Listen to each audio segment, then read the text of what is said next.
Well, hello everyone. This is David Bianco. Welcome to the Safe and Sound Texas audio excursion.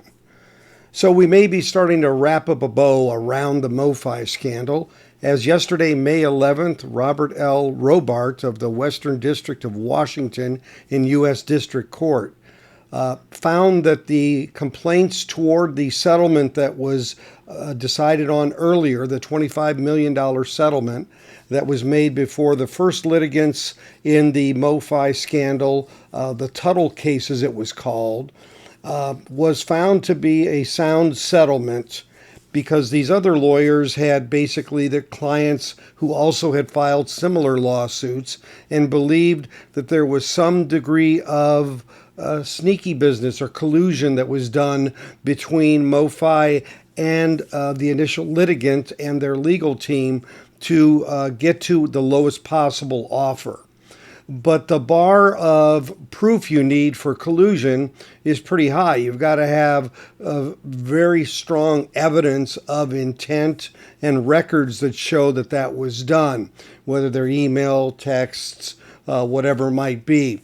So this judge found that there was no such evidence, and so is letting stand the original agreement and settlement that had been proposed. And that was the ability of those who purchased MOFI products through MOFI or Music Direct or retailers who are authorized to be able to return their products and receive the face value of it as it was what it was sold at, plus shipping and taxes. Otherwise, you could receive and keep your you would get a rebate, like a 5% rebate or a 10% in store credits if you kept your MOFI. So even if you kept it, you would get something.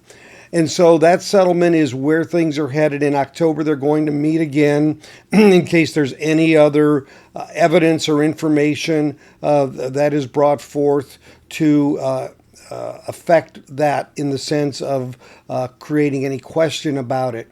And so the articles that I've read, and there have been many on this one very quickly, have been that basically MOFI is ready to go ahead and get their program set up to make these offers toward purchasers and to get the ball rolling to get this settled.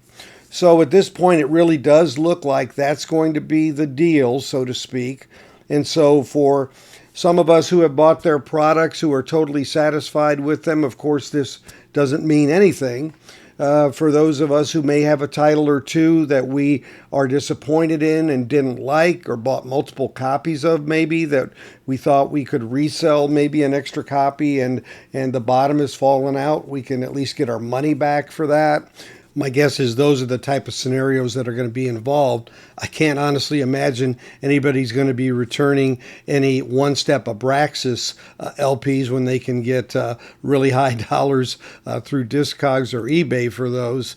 But for those titles that are definitely of maybe a lesser quality or are suffering in the secondary market, then those in fact do provide some benefit to the people because basically this revelation has devalued some of MOFI's product. Now, not all of it, but definitely some of MOFI's product has been devalued, especially those that weren't sold out and those that have plenty still in stock, and people have bought those and want to kind of turn those around.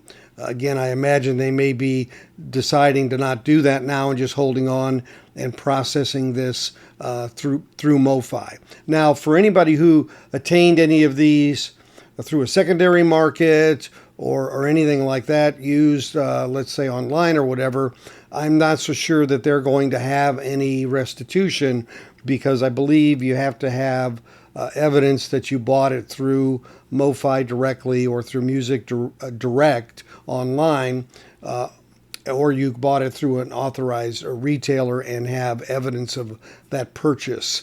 I'm assuming that's going to be the case. Usually those are stipulations that are done for these kind of things.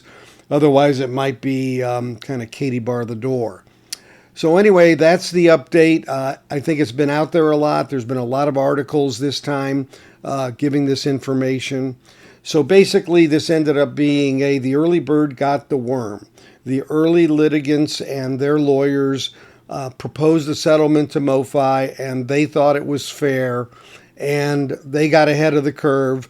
The other litigants with their legal teams, which filed later, didn't think that that was enough or appropriate, and they implied that there was some funny business going on behind the scenes that caused that to have been transpired with that first litigant and legal team with MOFI, and the judge said he found no evidence of that.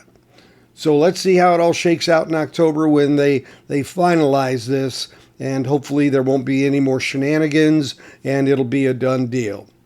So for now, as always, thanks for watching. Click on the subscribe button below with the black bell, and if you'd give it a thumbs up for this video, I'd appreciate it. Comments are always welcome, and I know this is one that's like, get over it, it's over, and hopefully that's the case. But I just wanted to make sure that those of you that have followed me on this kind of got an update. If you're not a subscriber yet, I'd be honored if you'd consider doing so. Clicking on the subscribe button down below and picking the all option will get you notifications of future videos and live streams. A thumbs up or like is also very helpful to me, and any comments you might have are always welcome. So for now, as always, thank you for watching today, and we'll catch you next time at the Safe and Sound Texas Audio Excursion.